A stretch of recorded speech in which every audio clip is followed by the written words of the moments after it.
The morning sky over Fort Bragg's military training base was still dark when the first siren went off. A sharp tearing sound that cut through sleep, silence, and comfort. 04:30 a.m. Another day had begun. For most recruits, it felt like punishment.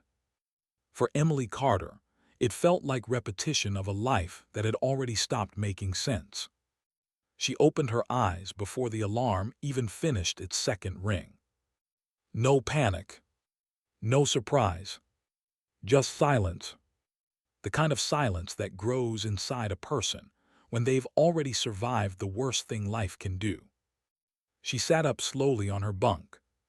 The metal frame creaked slightly. Around her the barracks came alive, boots hitting the floor, bags being zipped, voices half awake and irritated. But Emily didn't speak. She just stared at her hands. They were steady now. But they hadn't always been. A memory that never sleeps. For a second the room faded. And she wasn't in the military anymore. She was back in her old life. A small kitchen. Morning sunlight.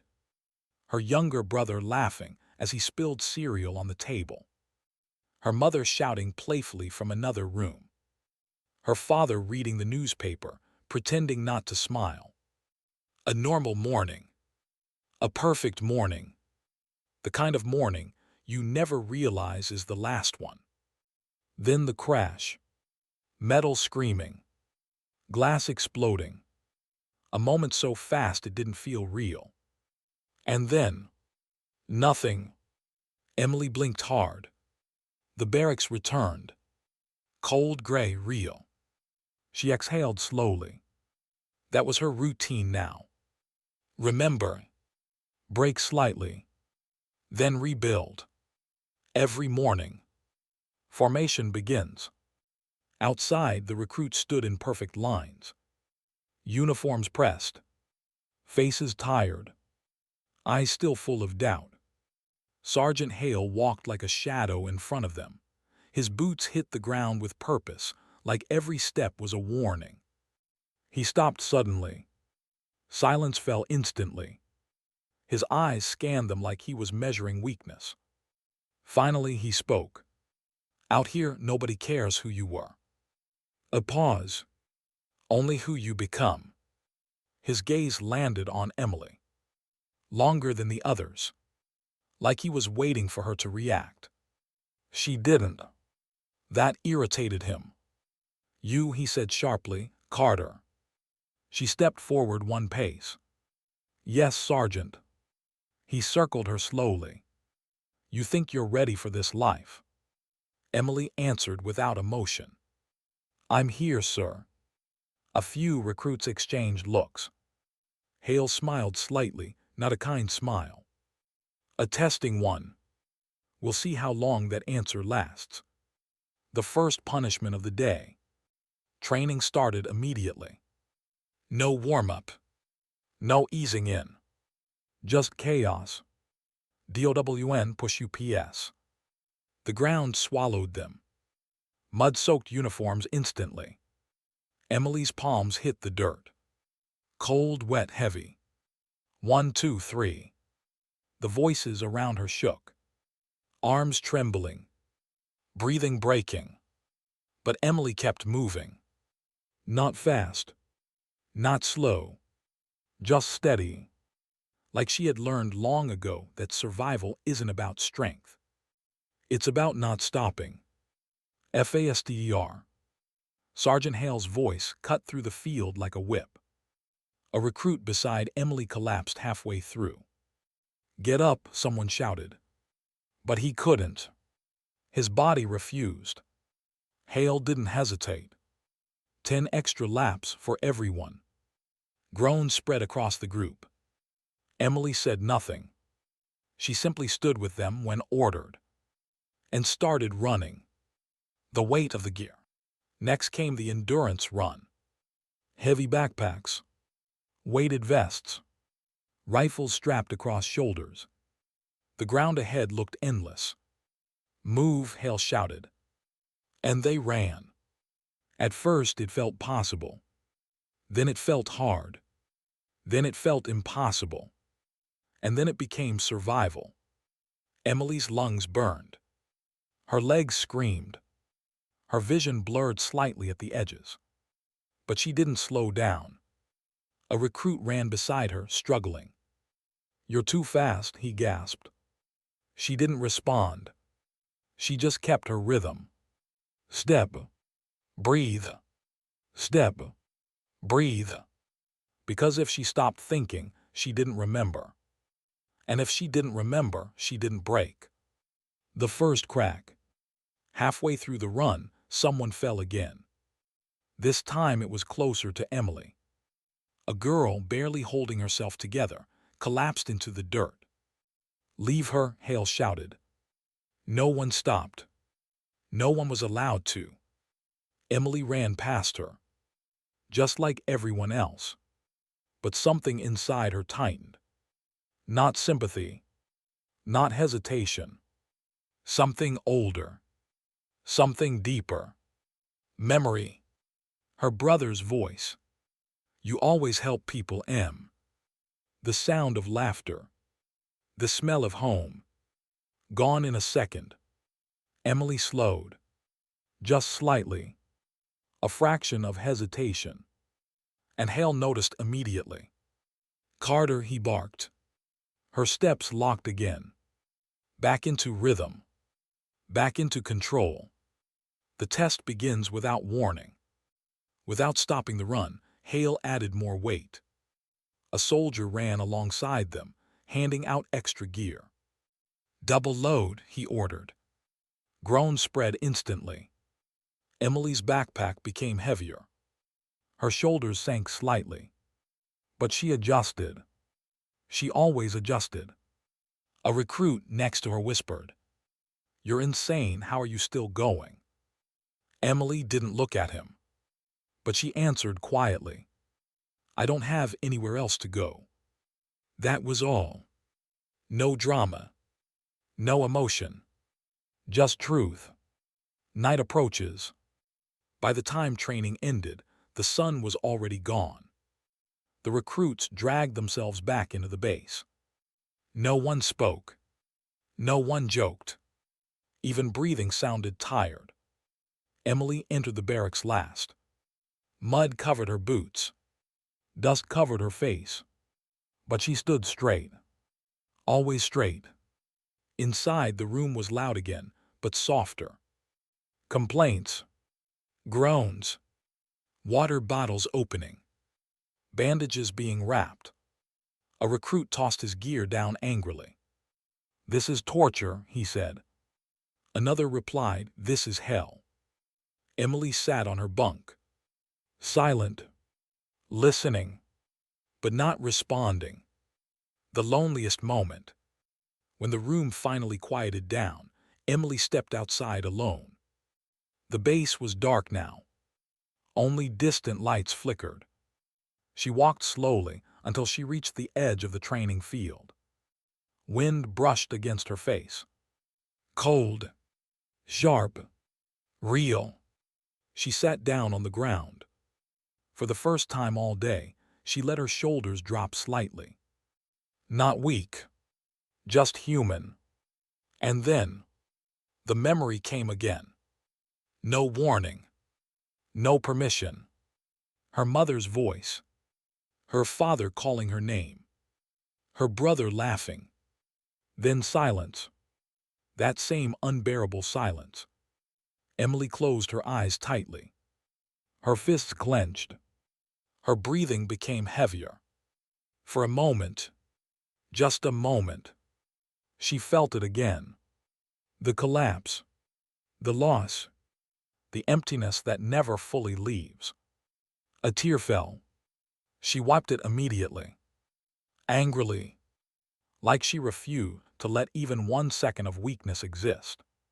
The decision. She stood up. Slowly. Steadily. And looked at the empty training field. "I won't stay like this," she whispered. The wind carried her words away. But she heard them clearly. Because she wasn't speaking to the world. She was speaking to herself. Her eyes hardened, not with anger, not with sadness, but with something stronger. Purpose. Emily Carter wasn't strong yet. She wasn't elite. She wasn't ready. But she had something dangerous. She had nothing left to lose. And people like that don't break easily.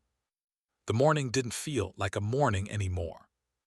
At Fort Bragg's training base, time stopped belonging to soldiers the moment they joined. It belonged to pain. And pain always arrived early. 04:30 a.m. again. The siren screamed through the barracks like a warning shot through the brain. Emily Carter opened her eyes instantly. No hesitation. No delay. Her body had already learned the rule. If you think, you lose time. If you lose time, you fall behind. If you fall behind, you become a target. She sat up slowly. The room around her was already moving. Boots hitting the floor, metal lockers opening, tired breathing turning into rushed discipline. But Emily stayed still for 2 seconds. Just 2 seconds. Enough to breathe. Enough to reset. Then she stood. Something changed in the air. Outside, the sky was darker than usual. Heavy clouds hung low over the base, like they were waiting for something to happen. Sergeant Hale stood near the formation area. He wasn't speaking. He was watching. And that was worse. Because when Hale was quiet, it meant he was thinking. And when he was thinking, someone was about to suffer. The recruits lined up. Perfect rows. But not perfect minds. Everyone was tired. Everyone was already hurting from yesterday. Except Emily. She stood straight. Not strong. Not weak. Just steady. Hale noticed immediately. That bothered him. Because broken soldiers were normal. Steady soldiers were dangerous. The target is chosen. Hale walked in front of the line slowly. His boots pressed into the dirt like he owned it. Then he stopped. Right in front of Emily. Silence fell. "You again," he said. Emily responded immediately. "Yes, Sergeant." A pause. He tilted his head slightly. "You never complain." "No, Sergeant."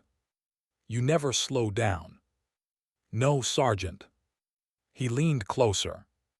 "And you never break." That last sentence wasn't a question. It was a test. Emily didn't hesitate. "I don't allow myself to, Sergeant." A few recruits shifted uncomfortably. That answer wasn't safe. It sounded like a challenge. Hale smiled slightly. "Good," he said. Then turned away. "Let's fix that." The punishment exercise begins. Everyone down. The ground hit them instantly. Push-ups. Again. But something was different. The ground was wetter. Heavier. Like it had been prepared. "Faster," Hale shouted. The recruits struggled immediately. Arms shaking. Breathing breaking. Emily moved in rhythm. Not fast. Not slow. Perfectly controlled. But Hale wasn't watching everyone. He was watching her. Then came the twist. "Stop." Everyone froze. Mud dripping. Arms trembling in air. Hale walked slowly. "Carter," he said. Emily stood up instantly. "Yes, Sergeant." He pointed at a tall wooden frame at the edge of the field. Carrying ropes. Weights. Obstacles. A brutal endurance setup. "Solo run," he said. The recruits looked at each other. Solo runs meant punishment. But this wasn't normal. This was isolation. The isolation run. The field was quiet when Emily stepped onto it alone. No group. No support. No rhythm to match. Just her, and the obstacle course stretching ahead like a nightmare. Hale's voice echoed from behind. Let's see what happens when you don't have anyone to keep up with. A whistle blew. She started. Immediately, everything felt different. Without the group pace, every mistake was louder. Every breath was heavier. Every step felt personal. The first obstacle was a mud trench. Deep, wide, cold. Emily dropped in without hesitation. Mud swallowed her instantly. Her hands pushed forward. Her body crawled. Slow, controlled, but alone. The first collapse. Halfway through the trench, her arms slipped. Her chest hit the mud. For the first time in days. She paused. Just for a second. And in that second, the memories came rushing back. Her mother calling her name. Her brother laughing. The crash. The silence. The emptiness. Her breath hitched. Her fingers tightened. But she didn't move. Not yet. From the side, Hale's voice came sharp. Carter, move. The command snapped her back. Emily blinked hard, then forced her body forward again. Slow, dragging herself out of the trench. Covered in mud. Breathing heavier than before. But still moving. The psychological pressure begins. The next obstacle was climbing. A tall rope wall. Wet. Slippery. Unforgiving. Emily grabbed the rope. Pulled. Slipped. Fell halfway. Hit the ground hard. A few recruits watching from a distance whispered. She's done. She can't finish this alone. But Emily didn't look at them. She stood again. Grabbed the rope again. And climbed. Higher. Slower. Struggling. But refusing to drop. At the top, her arms burned so badly she almost let go. Almost. But then, she remembered something. Not pain. Not fear. Just a simple thought. If I stop, I go back to that day. And she climbed higher. Hale steps in. When she finally reached the top, Hale was already there waiting at the next station. That wasn't normal. Instructors didn't usually follow trainees during solo runs. But Hale did. Because this wasn't training anymore. This was pressure testing. He stepped closer. You think you're different? He asked.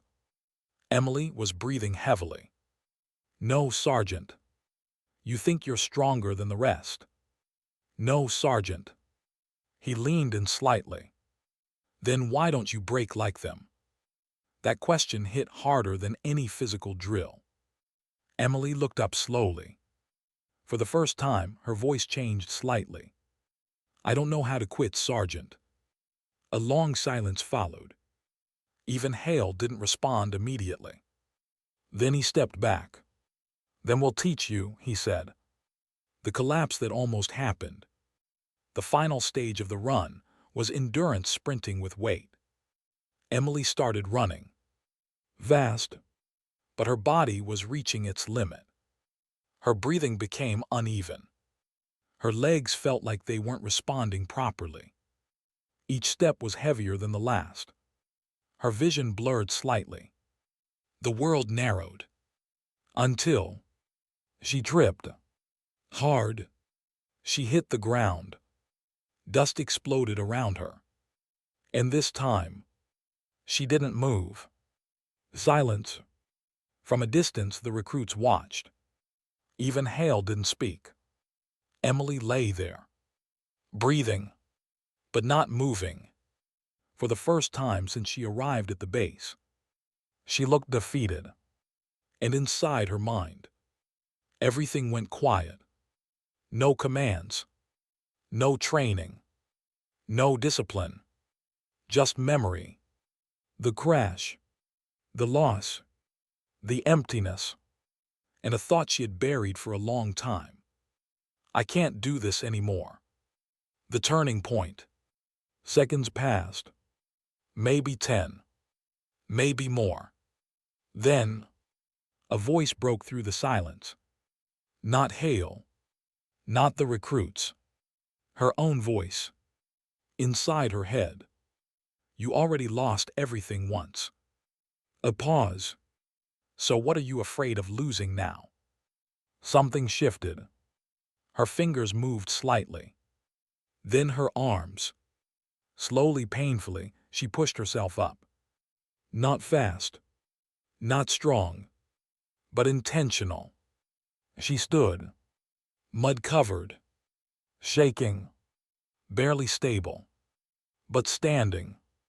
And that changed everything. Hale watched quietly. No smile. No insult.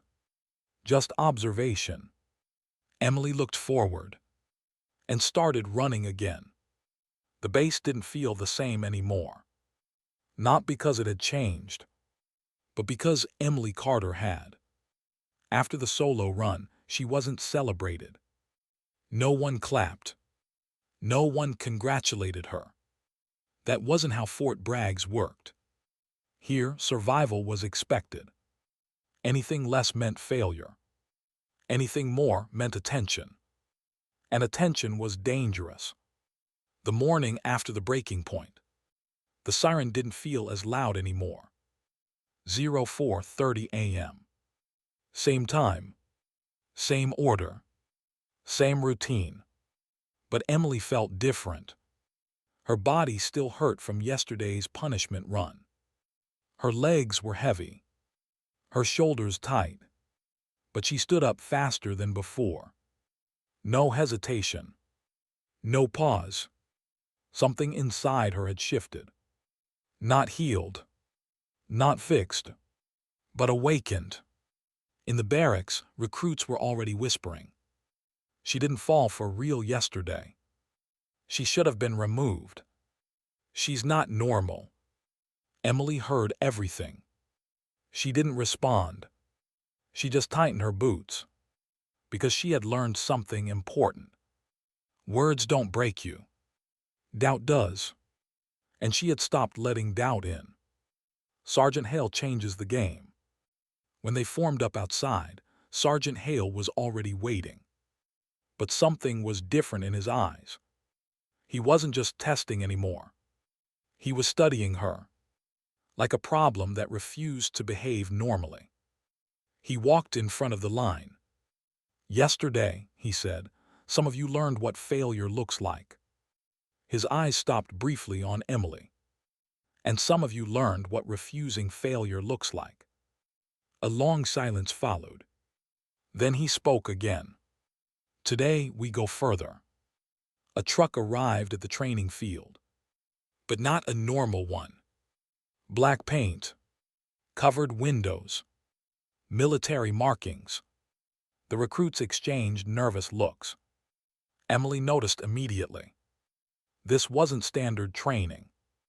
This was something else. Something closer to simulation or stress testing. The psychological warfare exercise begins. Board the vehicle, Hale ordered. No explanation. No details. Just command. One by one, the recruits climbed in. The inside was dark. Cold metal seats. No windows visible from inside. Just silence. And uncertainty. Emily sat near the middle. Quiet. Watching. Waiting. The doors slammed shut. A lock clicked. Then another. And then movement. The truck started. At first it was normal. Road vibrations. Engine sound. But then it changed. The vehicle turned sharply. Accelerated. Stopped suddenly. Turned again. Violent motion. Confusing rhythm. No explanation. No direction. just disorientation. A recruit whispered, "What is happening?" No one answered, because no one knew. The first psychological hit. Suddenly, a loud sound, metal banging from outside, then shouting, distorted voices through speakers. "You are SURRUNDED. You have been compromised. There is no escape." The recruits stiffened instantly. Some panicked. One started breathing too fast. Another grabbed his head. Emily stayed still, but she was listening closely, not reacting, analyzing.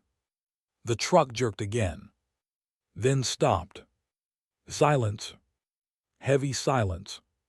Then the doors opened. Bright light flooded in.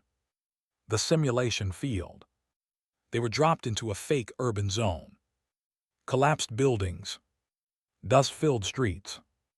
Broken walls. It looked like a war zone. Hale stood outside waiting. "Welcome to stress simulation," he said calmly. "This is where training stops being physical and starts being real." He pointed forward. "You will move through the zone in squads. Objectives will change without warning. Failure is expected." A pause. "But hesitation is punished." Emily was placed in Squad 2. Not chosen by chance. By design. The squad turns against her. From the beginning, tension formed. The squad leader, a recruit named Mark Dalton, didn't trust her. "You slow us down," he said immediately. Emily didn't respond. Another recruit added, "She's the one Hale keeps targeting." Mark looked at her. "We don't need extra weight." Emily finally spoke. "I won't slow you down." Mark laughed. "You already did." A silence followed. Then, "Stay behind us," he ordered. "Don't get in the way." Emily nodded once. Understood. But her eyes didn't lower. That mattered. And Mark noticed it. First objective, controlled chaos. A loud alarm sounded across the simulation zone. Objective 1, secure point Alpha. Time limit, 12 minutes. Immediately, the squad moved. Vast. Aggressive. Emily followed behind. Not slowing them. Not interfering. Just observing. They entered a narrow street. Too quiet. Too clean. That was the warning. Emily felt it instantly. "Stop," she said suddenly. Mark turned. "What?" "This is a trap zone," she said. He scoffed. "You're not in charge." He moved forward anyway. The moment they entered. Flash. Smoke grenades. Sound blasts. Confusion. Everything turned chaotic instantly. 2 recruits panicked and ran in the wrong direction. Mark shouted orders, but no one could hear clearly. Emily didn't panic. She dropped low, covered her ears slightly, and analyzed.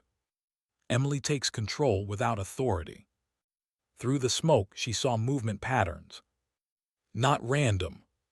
Structured. This is coordinated simulation fire, she realized. Not real attack, but controlled psychological pressure. And the squad was failing it.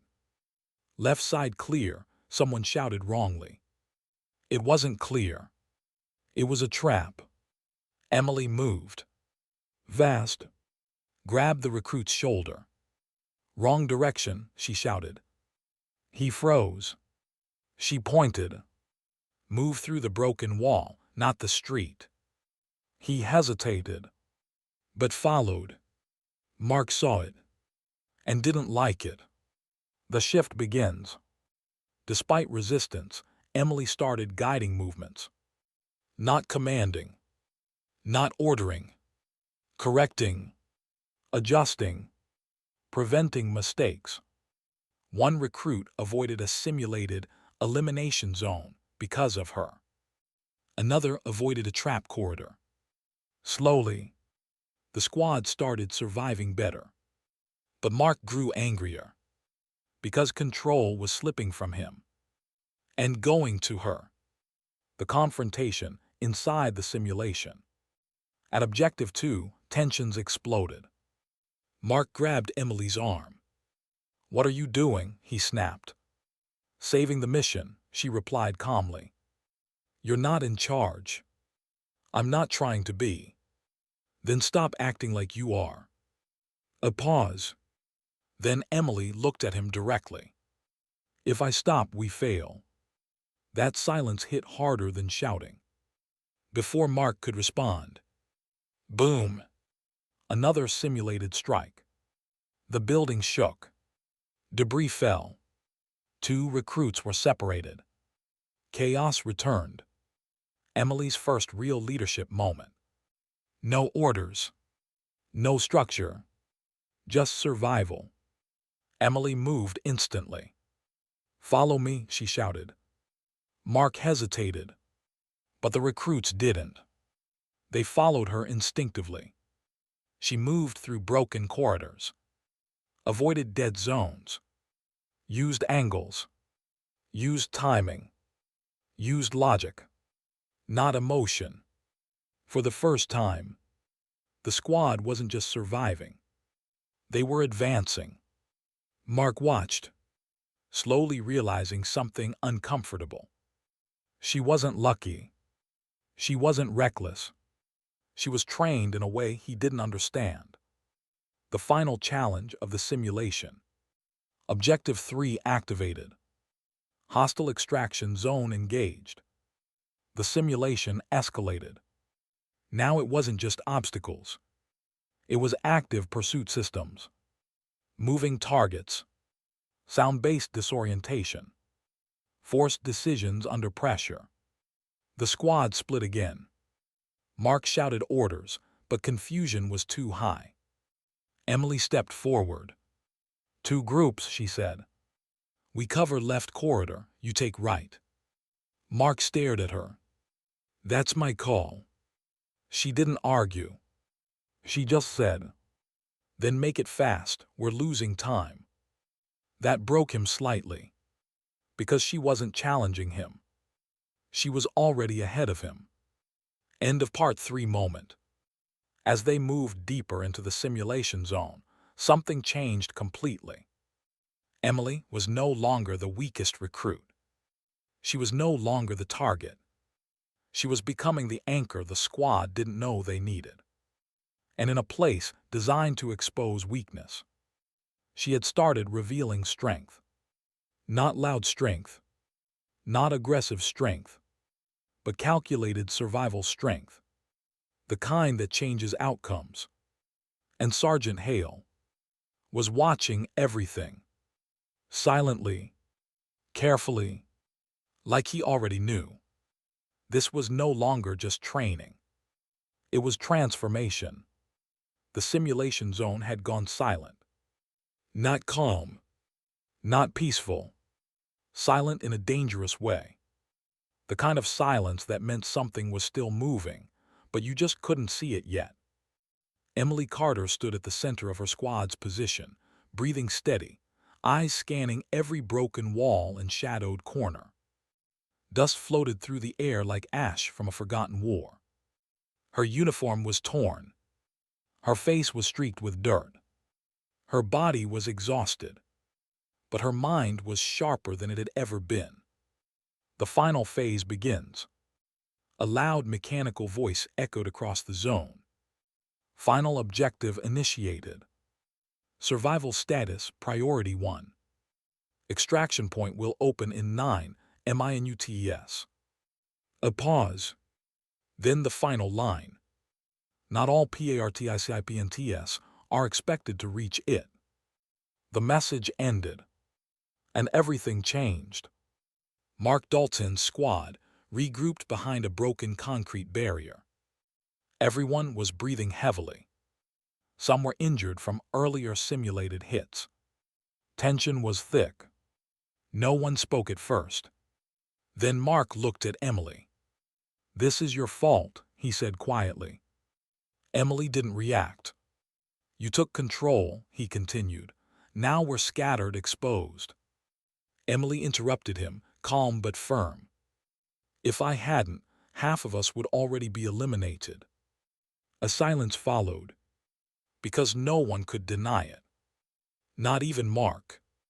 The real threat appears. A sudden sound cut through the air. Not simulation noise. Not warning alarms. Something different. Footsteps. Multiple. Coordinated. From the upper structures. Then a voice through the speakers. "Advanced Hostile UNITS DEPLOID." This wasn't standard training anymore. This was escalation. Fast, realistic, pressure-heavy. The simulation had adapted. Emily's eyes narrowed instantly. "Move," she said. Mark hesitated. "This is just." Another explosion cut him off. Dust filled the air again. The hostile units began moving. Vast. Coordinated. Covering angles. Blocking exits. This wasn't random anymore. This was tactical simulation warfare. The squad starts falling apart. Panic spread. One recruit ran too early. Immediate elimination signal. Another froze. Too late. Eliminated. Mark shouted orders, but chaos swallowed them. "This is impossible," someone yelled. "We're trapped." No structure. Emily watched everything carefully. Not panicking. Not reacting emotionally. Just analyzing. And then she spoke. "Stop listening to fear." Everyone turned. Her voice was steady. Controlled. "Listen to movement." Another explosion hit nearby. She didn't flinch. "We still have exits, but only if we move correctly." Mark looked at her. "You think you can lead this?" Emily looked back. "I already am." The shift in authority. For a moment, no one argued. Because in the middle of chaos, certainty becomes rare. And Emily had it. She pointed to the damaged building on the left. "Two of you cover that corridor." Then she pointed right. "You take suppression route." Finally, she looked at Mark. "And you stay with me." Mark didn't respond immediately. Then slowly, he nodded. Not because he liked it, but because he understood. She was right. Inside the war zone simulation, they moved. Vast. Carefully. Strategically. Emily led from the front, not aggressively but intelligently. Every step she took had reason. Every pause had calculation. She wasn't guessing anymore. She was reading the environment. A hostile simulation unit appeared on the upper level. Mark raised his weapon instinctively. Emily stopped him. "Don't shoot," she said. He stared at her. "They'll hit us first." "No," she replied. "They're scanning reaction patterns. Don't trigger engagement." He hesitated, then lowered his weapon slightly. The unit passed. No engagement triggered. Mark's expression changed. Just slightly. But enough. Trust begins to shift. The squad noticed it too. She wasn't just surviving. She was understanding the system. Another blocked corridor appeared ahead. Previously, it would have been a trap. Emily didn't stop. She pointed to a side passage. Alternate route. A recruit whispered, "How do you know?" She didn't look back. "I'm observing patterns." That was all. No explanation. No hesitation. Just certainty. The emotional pressure returns. As they moved closer to extraction point, Emily slowed slightly. Something changed in her expression. Not fear, but memory. A flash of something deep. Her breathing tightened slightly. Mark noticed. "You okay?" he asked. She didn't answer immediately. Then, "I am fine," she said. But it wasn't convincing. Because for a brief second, she wasn't in the simulation anymore. She was somewhere else. Flashback breakthrough. Her family. The crash. The screaming metal. The silence afterward. The emptiness that never left. And then, her brother's voice again. "You always help people, Em." Her hands tightened slightly. Then she blinked hard. Back to reality. Back to the zone. Back to survival. Final extraction zone. Extraction point active. A glowing beacon appeared in the distance. But between them and it, the final simulation defense layer activated. Multiple hostile units. Crossfire patterns. Movement restriction zones. This was the hardest stage. Most squads never passed it. Mark looked at Emily. "This is it," he said. She nodded. "Yes." Then she added, "Stay close, no mistakes."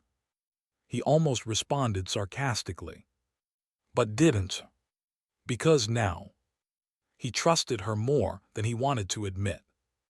The final push. They moved as one unit. For the first time. Not divided. Not arguing. Not resisting. Emily called movements. Mark executed support. The rest followed. Controlled chaos turned into controlled survival. One recruit got pinned. Emily immediately changed direction. Cover left. Mark followed instantly. They suppressed the angle. Extracted the recruit. No hesitation. No delay. Perfect coordination. The moment everything almost broke. A sudden simulated strike hit near extraction path. The ground shook. Dust clouded vision. Communication broke for a second. And in that second, Emily froze. Just slightly. The past tried to return again. Louder this time. More aggressive. Mark shouted, "Emily." Her eyes snapped back. She clenched her jaw. And made a decision. Not emotional. Not fearful. "Final. Move," she said. And ran forward. The extraction. They reached the beacon zone. One by one, recruits crossed. Elimination signals disappeared. Mark crossed last. Then, Emily. She stepped into the extraction light. And everything stopped. Silence. Then a system voice. "Mission complete. Survival success rate above expectation. Team leader performance, unexpected high tactical output." The simulation ended. Doors opened. Real light entered again. Aftermath at Fort Bragg's. Outside, Sergeant Hale stood waiting. His expression unreadable. The recruit stepped out exhausted. Dirty. Shaking. Alive. Emily stepped out last. And for the first time, no one mocked her. No one questioned her. They just looked at her differently. Hale walked slowly toward her. He stopped in front of her. Long silence. Then, "You didn't break," he said. Emily answered calmly. "No, Sergeant." Another pause. Hale studied her carefully. Then said something unexpected. "You adapted." Final transformation moment. Emily didn't respond immediately. Because she understood what that meant. She wasn't the same recruit anymore. She wasn't the weak girl who entered the base. She wasn't even just a survivor now. She had become something else. Something earned. Something built through pain. Hale stepped back slightly. For now, he said, you're still training. Emily nodded. Yes, Sergeant. But her eyes said something different. She was no longer just surviving the system. She was learning how to master it. Final ending scene. That night, Emily stood outside again. Same field. Same wind. But different person. The sky above Fort Bragg was quiet. For the first time, she didn't feel like she was running from her past. She felt like she was walking through it and leaving it behind. She whispered softly, I didn't lose everything. A pause. I just learned how to rebuild from nothing. The wind moved across the field. And for the first time in her life, Emily Carter didn't feel broken. She felt ready.